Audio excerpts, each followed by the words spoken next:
கர்த்தருடைய பரிசுத்த நாமத்துக்கு ஸ்தோத்திரம். இந்த வேளையில் நாம் நிலைத்திருங்கள் இந்த தலைப்பில் ஆண்டவருடைய வார்த்தையை கேட்போம். கண்களை மூடி நாம் செபிக்கலாம். மகா பரிசுத்தமும் கிருபையும் இரக்க நிறைந்த நல்ல தகப்பனே, இந்த வேளைக்காக உம்மை துதிக்கிறோம், ஸ்தோத்திரம். இந்த வார்த்தைகளை ஆசீர்வதித்து கொடுங்கப்பா. சத்துரு இந்த வசனங்களை எடுத்து போடாதபடி காத்துக்கொள்ளும். இயேசுவின் நாமத்தில் பிதாவே, ஆமென். பாருங்க, இயேசு கிறிஸ்து சொல்கிறார், யோவான் எழுதின சுவிசேஷம் 15வது அதிகாரம் 4வது வசனம், என்னில் நிலைத்திருங்கள், நானும் உங்களில் நிலைத்திருப்பேன். கொடியானது திராட்சை செடியில் நிலைத்திராவிட்டால் அது தானாய் கனி கொடுக்க மாட்டாதது போல நீங்களும் என்னில் நிலைத்திராவிட்டால் கனி கொடுக்க மாட்டீர்கள்.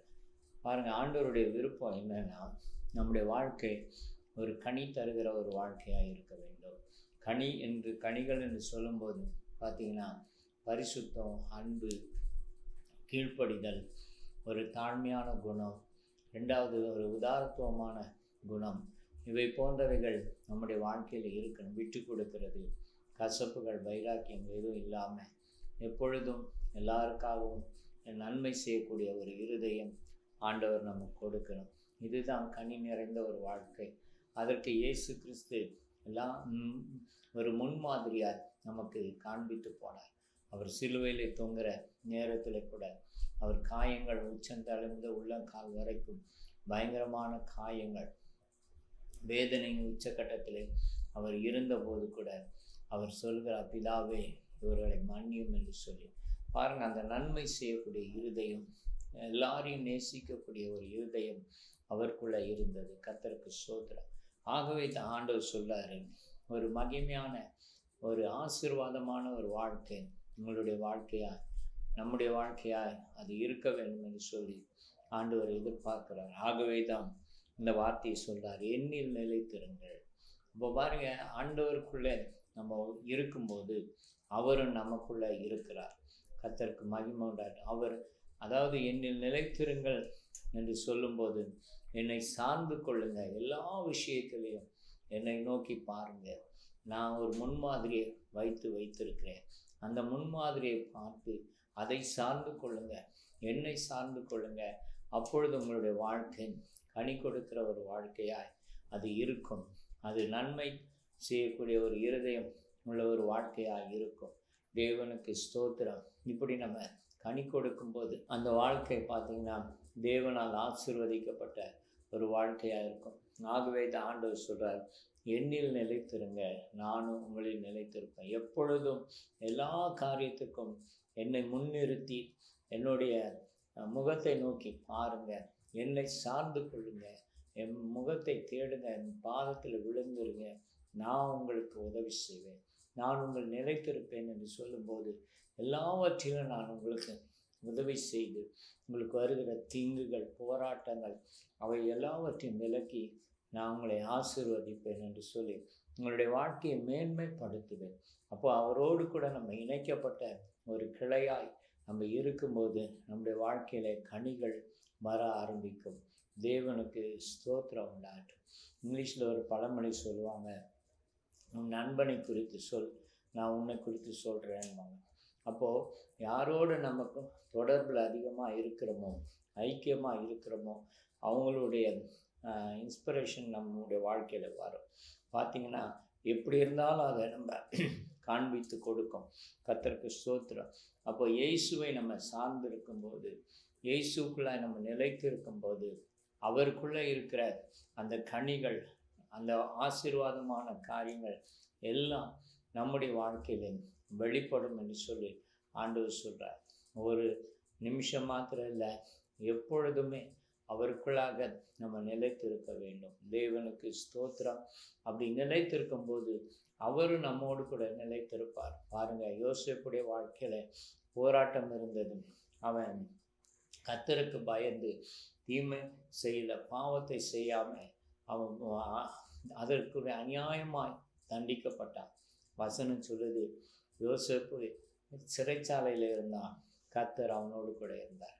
பாருங்கள், எல்லா மனுஷரும் விலகி போகலாம், எதிராக நிற்கலாம். ஆனால் ஆண்டவர் நம்ம கூட நிற்பார். எந்த சூழ்நிலை ஆனாலும் அந்த சிறைச்சாலையிலே அவனோடு கூட இருந்து கர்த்தர் அவனுக்கு ஞானத்தை கொடுத்தார், பலத்தை கொடுத்தார். அங்கே ஒரு ஆசீர்வாதமான ஒரு பாத்திரமாய் யோசேப்பை கர்த்தர் வைத்தார். அல்லேலூயா. நமக்கெல்லாம் தெரியும் இல்லையா, யோசேப்புடைய வாழ்க்கை படிப்படியாக தேவன் ஆசீர்வதித்து ஆண்டவர் அவரை உயர்த்தினார். கர்த்தருக்கு ஸ்தோத்திரம். வேதத்தில் பழைய ஏற்பாடில் பார்க்கும்போது யோசேப்பு கனி தருகிற ஒரு செடி, திராட்சை செடின்னு சொல்லி எழுதப்பட்டிருக்கிறது. அப்போ அவருடைய வாழ்க்கை மகிமையாக இருந்தது, மற்றவருக்கு அது ஆசீர்வாதத்தை கொண்டு வந்தது. கர்த்தர் நல்லவர், கர்த்தர் அவரோடு கூட இருந்தபடினால் எல்லா இக்கட்டுகள், எல்லா விதமான நெருக்கங்கள், போராட்டங்கள், அவமானங்கள், பாடுகள், நிந்தைகள், வேதனையினுடைய உச்சக்கட்டம், குடும்பத்தை பிரிந்து சகோதரர்களால் காட்டி கொடுக்கப்பட்ட அடிமையால் அவர் வாழ்ந்த அந்த நாட்களிலும் கர்த்தர் அவரோடு கூட இருந்தார். அல்லேலூயா. அவர் வாழ்க்கையில தீங்கு, துக்கம் அவரை மேற்கொள்ளாதபடி அதை எல்லாவற்றையும் தேவன் நன்மையாய் மாற்றி கொடுத்தார். தேவனுக்கு ஸ்தோத்திரம் உண்டாட்டும். பாருங்க, 6வது வசனத்தில் சொல்றாரு, ஒருவன் என்னில் நிலைத்திராவிட்டால் வெளியே எரியுண்ட கொடியை போல அவன் எரியுண்டு உலர்ந்து போவான். அப்படிப்பட்டவைகளை சேர்த்து அக்கினியிலே போடுகிறார்கள், அவைகள் எரிந்து போகும் என்று சொல்றார். அல்லேலூயா. கர்த்தருக்கு ஸ்தோத்திரம் உண்டாட்டும். 5வது வசனம் பார்க்கும்போது, நானே திராட்சை செடி, நீங்கள் கொடிகள். ஒருவன் என்னிலும் நான் அவனிலும் நிலைத்திருந்தால் அவன் மிகுந்த கனிகளை கொடுப்பான். என்னை அல்லாமல் உங்களால் ஒன்றும் செய்யக்கூடாது. அப்போ அவரை சார்ந்துராம, அவருக்கு நம் மகிமை செலுத்தாம, அவரோடு கூட ஐக்கியமாக இருக்காம நம்மளால் ஒன்றும் செய்யக்கூடாது. அதாவது உலக பிரகாரமாக வேலைக்கு போகலாம், சம்பாதிக்கலாம், போகலாம். ஆனால் ஆண்டவருக்கு பிரியமான எந்த ஒரு காரியத்தை நம்மளால் செய்ய முடியாமல் போய்விடும் என்று சொல்லி ஆண்டவர் சொல்கிறார். கர்த்தருக்கு ஸ்தோத்திரம். ஆகவே எப்பொழுதும் அவருக்குள்ள நம்ம நிலைத்திருக்கும்போது அவரும் நமக்குள்ள நிலைத்திருக்கிறார். நிலைத்திருக்கும்போது நம்முடைய வாழ்க்கை மேன்மையான ஒரு வாழ்க்கையாய், ஒரு ஆசீர்வாதமான வாழ்க்கையாய் இருக்கும் என்று சொல்லி ஆண்டவருடைய வார்த்தை சொல்லுகிறது. பாருங்க, அப்படி நிலைத்திராவிட்டால் என்ன செஞ்சிருவாங்க? அந்த கொடிகளை நறுக்கி கொண்டு போய் அக்னியில எரித்து போடுவார்கள். பிரயோஜனமற்ற ஒரு வாழ்க்கையாய் நம்முடைய வாழ்க்கை மாறிவிடும் என்று சொல்லி ஆண்டவர் சொல்றார். ஏனென்றால் நமக்கு விரோதமாக இருக்கிற பிசாசு நம்முடைய வாழ்க்கையை எப்படி கெடுக்கலாம், அழிக்கலாம் அப்படின்ற ஒரு காரியத்தோடு கூட தான் அவன் செயல்பட்டு கொண்டே இருக்கிறான். ஆகவே தான் ஆண்டவர் சொல்றாரு, நீ என்னை சார்ந்து கொள், என்னிலே நிலைத்திரு, நான் உனக்குள்ள இருக்கிறேன். நான் உனக்குள்ள இருந்து இந்த உலகத்தின் அதிபதி உனக்கு விரோதமாக எழும்பி வரும்போது அவன் என்ன திட்டமிட்டாலும், இப்படிப்பட்ட காரியத்தை செய்தாலும் அவைகளை நான் மாற்றி அமைக்க வல்லமுள்ளவராக இருக்கிறேன் என்று சொல்லி ஆண்டவர் சொல்றார். அல்லேலூயா. தேவனுக்கு ஸ்தோத்திரம் உண்டாட்டும். கர்த்தர் நல்லவராக இருக்கார். பாருங்க, யோசேப்பை அங்கே வழி அனுப்பி வைக்கும்போது, அடிமையாக விற்று அனுப்பும்போது சகோதரர்கள் நினச்சிருப்பாங்களா, அவங்க தகப்பன் நினச்சிருப்பாரா இப்படிப்பட்ட ஒரு மேன்மையான ஒரு இடத்துல யோசேப்பு இருப்பார் என்று சொல்லி நினச்சிருக்கவே மாட்டாங்க. ஆனால் கர்த்தர் அவரோடு கூட இருந்து அவருடைய வாழ்க்கையில ஆண்டவர் கனிகளை கொடுக்கும்படி கிருபை செய்தார். பாருங்க, யோசேப்புடைய அன்பு தனிஞ்சு போல சகோதரர்கள் தீமை செய்தார்கள்.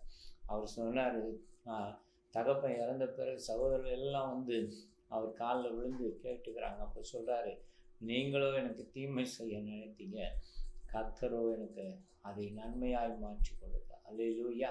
அப்போ பாருங்க, மனுஷன் பிசாசினால் ஏவப்பட்டு போராமை பல தந்திரங்களை நமக்கு விரோதமாக செய்து நம்மளை அழிக்கணும்னு நினைப்பான். ஆனால் கர்த்தரோ அவை எல்லாவற்றையும் நமக்கு நன்மையாய் மாற்றி கொடுப்பார். கர்த்தருக்குள்ள நம்ம நிலைத்திருக்கும் போது ஒரு மனுஷனும் ஒரு பிசாசும் நம்மளை மேற்கொள்ளவே விடமாட்டார்.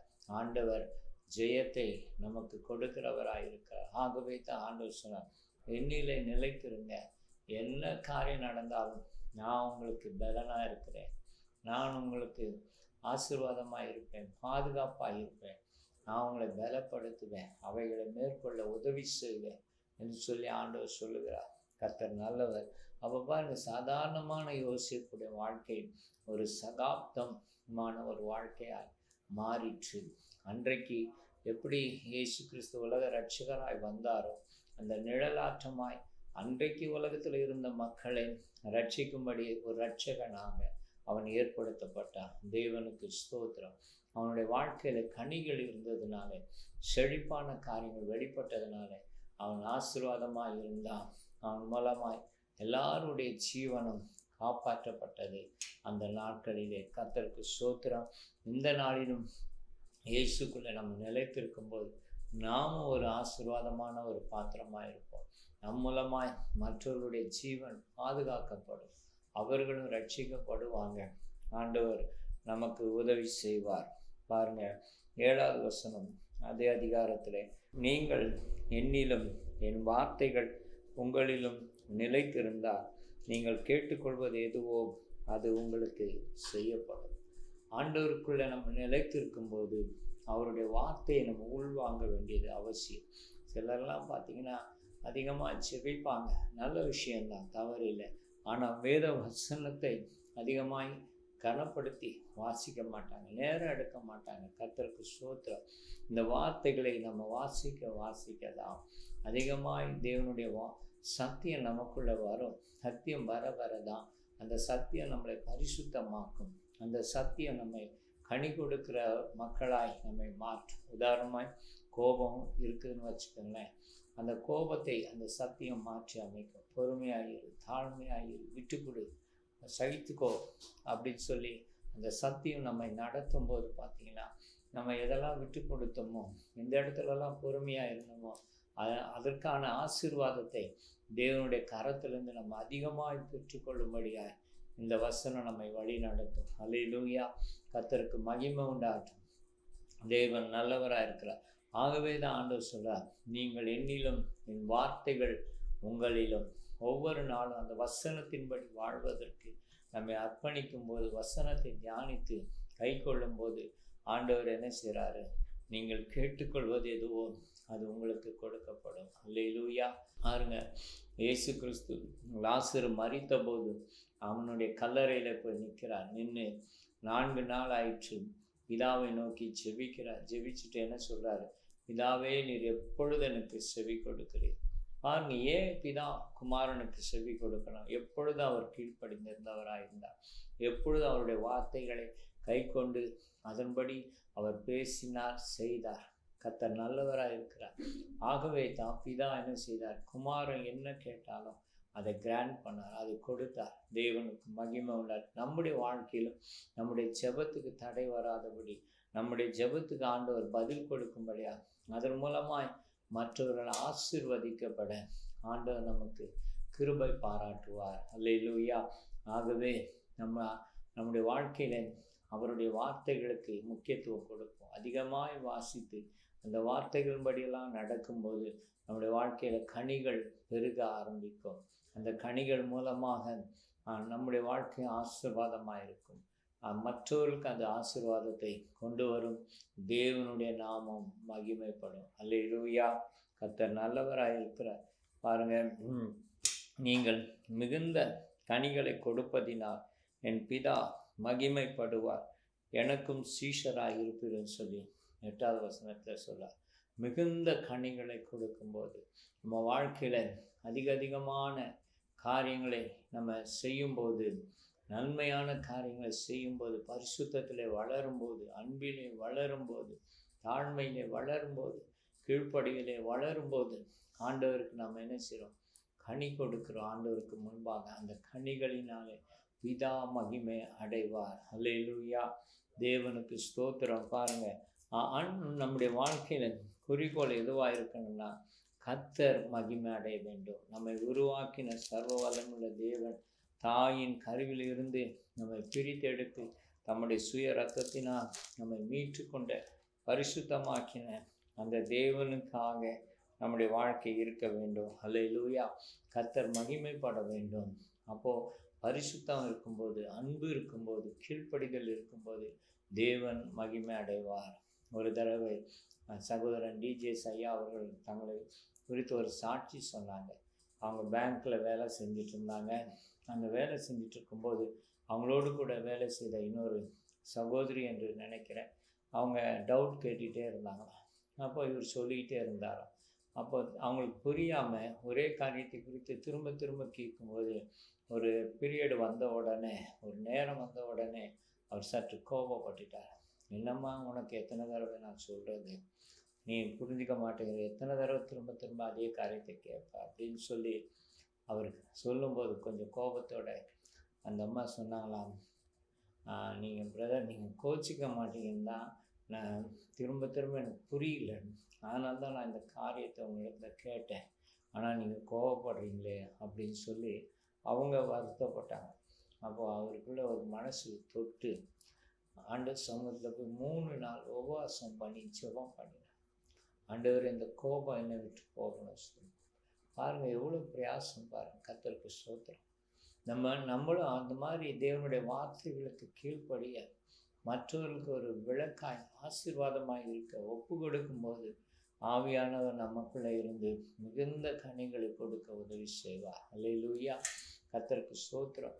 அப்போ பாருங்க, எதெல்லாம் தீமையான காரியங்களோ அவைகளை வெளியெடுத்து நன்மையான காரியங்களை நம்முடைய வாழ்க்கையிலே மற்றவர்களுக்கு முன்பாக காண்பிக்கும்போது பிதா மகிமை அடைகிறார்.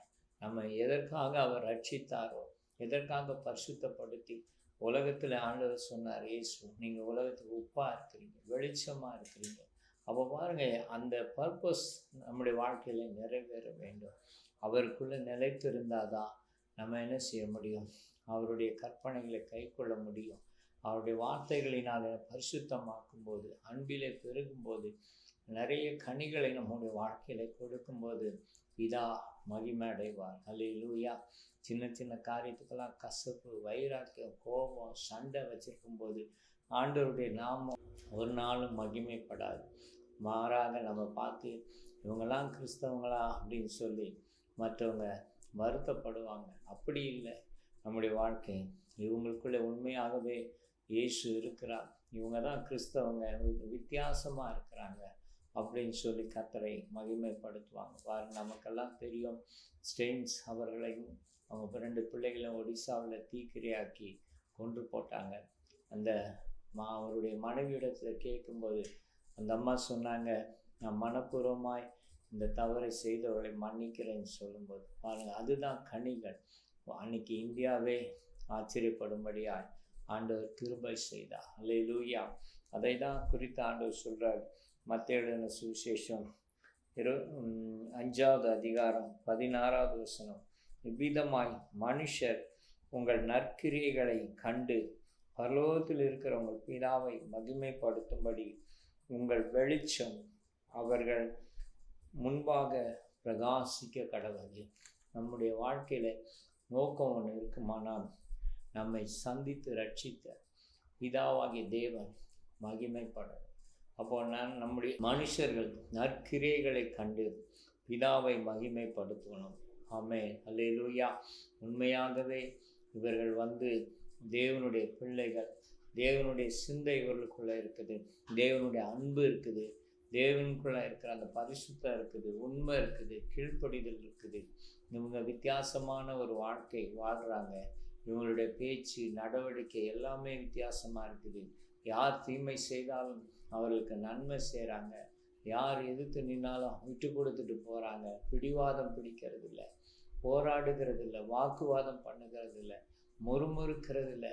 எல்லாவற்றிலும் அவங்க என்ன செய்கிறாங்க, விட்டு கொடுத்து போகிறாங்க. கர்த்தருக்கு ஸ்தோத்திரம். அன்பாக இருக்கிறாங்க. எல்லா சூழ்நிலையிலும் எல்லார் மேலும் அன்பாக இருக்கிறாங்க, சந்தோஷமாக இருக்கிறாங்க அப்படின்னு சொல்லி நம்மை குறித்து சாட்சி சொல்ல வேண்டும். அதுதான் கனிகள். அப்போ நம்முடைய நற்கிரியைகளை கண்டு நன்மை செய்கிறதுக்கு நம்ம திராணி இருக்கும்போது, மற்றவர்களுக்கு நன்மை செய்யும்போது தேவன் நாமம் மகிமைப்படும். கர்த்தர் அதை தான் எதிர்பார்க்கிறார். என்னுடைய வாழ்க்கையில் பார்த்தீங்கன்னா, வேலை செய்கிற ஸ்தலத்தில் ஒரு சகோதரன் சில கசப்பான காரியம், அவங்க ஒரு பிரச்சனையில் அவர் என் மேலே கசப்பு வைத்து என் இடத்துல சரியாக பேசுகிறதில்லை, விலகி போயிட்டார். ஆனால் அவருக்கு ஒரு நன்மை கிடைக்கும் என்று சொல்லி எனக்கு தெரிந்த போது அந்த ஜீவம் வாங்கி கொடுத்து அவரிடத்துல நான் ஃபோன் பண்ணி பேசி வா இந்த இடத்துல இந்த ஜீவம் இருக்குது, இந்த காரியம் இருக்குது அப்படின்னு சொல்லி கூட்டிகிட்டு போய் அதை வாங்கி கொடுத்து அதை ஃபைலெல்லாம் மூவ் பண்ணி கொடுத்து அவருக்கு அதன் மூலமாக 65,000 ரூபாய் பணமாக கிடைச்சிது. மாதம் ஒரு 1,500 ரூபாய் அதிகமாக கிடைச்சிது. கர்த்தருக்கு ஸ்தோத்திரம். அப்போ தான் அவர் புரிந்து கொண்டார். கர்த்தருக்கு ஸ்தோத்திரம். அவர் என்ன செஞ்சால் ஒரு ஸ்வீட் பாக்ஸ் எடுத்துன்னு வந்து வீட்டில் கொடுத்துட்டு ரொம்ப சந்தோஷப்பட்டார். ரொம்ப நல்லது பண்ணப்பா அப்படின்னு. ஏனென்றா அவங்க தீமையாக நம்மளை நினச்சிருக்கலாம், கெட்டவங்களாம் நினைக்கலாம், புரிந்து கொள்ளுதல் இல்லாதனால. ஆனாலும் ஆண்டவர் நமக்கு சந்தர்ப்பத்தை கொடுக்கும்போது அந்த சந்தர்ப்பத்தை சரியாய் பயன்படுத்தி மற்றவர்களுக்கு நன்மை செய்யும்போது தேவனுடைய நாமம் அங்கே மகிமைப்படும். அல்லேலூயா. நான் பழி வாங்கணும்னு நினச்சா இதை சொல்லாமல் விட்டுட்டு போயிருக்கலாம், அவருக்கு அந்த நன்மை கிடைக்காமல் போயிருக்கும். கர்த்தருக்கு மகிமை உண்டாட்டு. ஆனாலும் அப்படி செய்யலை. கர்த்தர் நல்லவர். கர்த்தர் எனக்கு உதவி செய்தார். அந்த புரிந்து கொள்ளுதல் இல்லாத அந்த சகோதரனுக்கு நன்மை செய்யும்படியா இன்றைக்கும் பார்த்தீங்கன்னா அவர் என்கிட்ட ரொம்ப அன்பாக பேசுவார். மற்றவர்களோடு கூட பேசுகிறதை காட்டிலும் என்கிட்ட ரொம்ப அன்பாக பேசுவார். ஏன்னா அந்த நன்மை அவருடைய வாழ்க்கையில் ஒரு மாற்றத்தை கொண்டு வந்தது, ஒரு வெளிச்சத்தை கொண்டு வந்தது. உண்மையாய் தேவனை சேவிக்கிற மக்கள், கிறிஸ்தவர்கள், கர்த்தருடைய பிள்ளைகள், அவங்க இந்த மாதிரி பாகுபாடு பார்க்க மாட்டாங்க, அவங்க தீமை செய்ய மாட்டாங்க என்ற உணர்வு எப்பொழுது பார்த்தாலும் அவருக்கு சந்தோஷமாக என்கிட்ட பேச ஆரம்பித்தார். கர்த்தர் நல்லவராக இருக்கிறார். ஆகவே தான் நம்முடைய வாழ்க்கையில் ஒருவர் தீமை செய்கிறாங்களா, அவங்களுக்கு நன்மை செய்யக்கூடிய சந்தர்ப்பத்தை தேவன் நமக்கு தருகிறாரா, அந்த நேரத்தில் அந்த நன்மையை செய்யும்போது அவங்க வாழ்க்கையில் கர்த்தருடைய வெளிச்சம் பிரகாசிக்கும். உண்மையாய் இவர்கள் சத்தியத்தின்படி நடக்கிறார்கள், உண்மையான தெய்வத்தை இவர்கள் வழிபடுகிறார்கள் என்று சொல்லி பிதாவை மகிமைப்படுத்துவார்கள். அல்லேலூயா.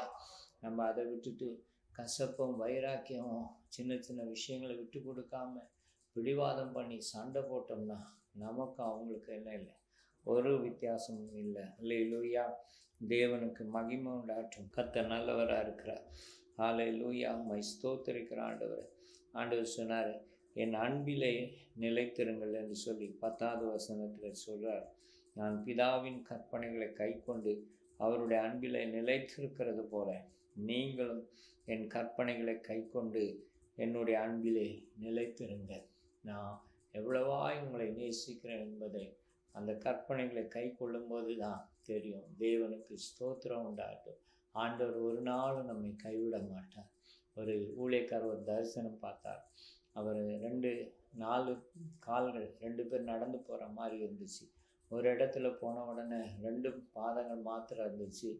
அப்போது அவர் ஆண்டவரத்தில் கேட்டார், ஆண்டவரே நீங்கள் என்னப்பா பிரச்சனை டைமில் என்னை விட்டுட்டீங்களா, நீங்கள் விலகிட்டீங்களான்னு கேட்டார். இல்லை மகனே, உன்னால் இதை தாங்க முடியாது, சுமக்க முடியாதுன்னா நான் உன்னை என் தோள் மேலே சுமந்து கொண்டு போகிறேன், என்னுடைய பாதங்கள் தான் இது அப்படின்னு சொல்லி ஆண்டவர் சொல்லும்போது அவர் ரொம்ப சந்தோஷப்பட்டார். கர்த்தருக்கு ஸ்தோத்திரம். அதுபோல தான் தேவனுடைய பிள்ளைகளை நம்முடைய வாழ்க்கையிலும் கூட அவருடைய அன்பிலே நம்ம நிலைத்திருக்கும் போது அவருடைய அன்பை நம்ம மற்றவர்களுக்கு வெளிப்படுத்துகிற, எப்படி ஒரு சூரியனிடத்திலிருந்து சந்திரன் அந்த வெளிச்சத்தை பெற்று பிரகாசிக்குதோ, அதே போல் இயேசு கிறிஸ்துவில் இருக்கிற அந்த அன்பிலே நம்ம நிலைத்திருக்கும் போது அந்த அன்பை மற்றவர்களுக்கு வெளிப்படுத்தும் போது பார்த்திங்கன்னா அவங்களும் கிறிஸ்துவை அறிந்து கொள்வார்கள், அவர்கள் தேவனை மகிமைப்படுத்துவார்கள். அந்த பணி தருகிற ஒரு வாழ்க்கை நம்முடைய வாழ்க்கையாக இருக்கணும்னு சொல்லி ஆண்டவர் எதிர்பார்க்கிறார். கர்த்தருக்கு ஸ்தோத்திரம். இந்த உலகத்தில் உள்ள எல்லா காரியங்களும் மறைந்து போகும், மாறி போகும். ஆனால் இயேசு ஒருவர் மாறாதவராக இருக்கிறார்.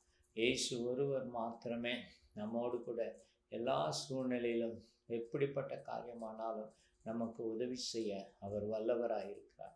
நம்மை புரிந்து கொண்டு நமக்கு ஆலோசனை தந்து நம்மை சரியான வழியிலே நடத்துகிற ஒரு நல்ல தகப்பனாய் அவர் இருக்கிறார். கர்த்தருக்கு ஸ்தோத்திரம். அவருடைய அன்பிலே நம்ம நிலைத்திருக்கும் போது அவருடைய அன்பை நம்முடைய வாழ்க்கையில் அதிகமாய் அவர் காண்பிக்கிறவராக இருக்கிறார். கர்த்தருக்கு மகிமை உண்டாட்டும். அப்படி நம்ம வாழும்போது நம்மை சுற்றி இருக்கிற இந்த பிசாசுகளும் அதனுடைய ஆவிகளும் நமக்கு கொடுக்கிற எல்லா உபத்திரவங்கள், பொல்லாத மனுஷரால் நமக்கு வருகிற பிரச்சனைகள் இவர்கள் மத்தியிலும் ஆசீர்வாதமாக இருக்க கர்த்தர் நமக்கு உதவி செய்வார்.